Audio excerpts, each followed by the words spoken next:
first of all, find Facebook, load it up, click on the top right, and if you don't see avatars, click on see more.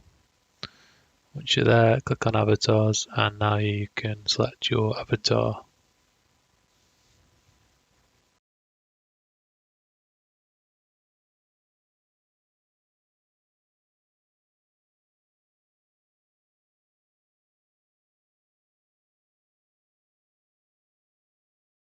Once you've completed your avatar, you're able to post the avatar in comments on Facebook.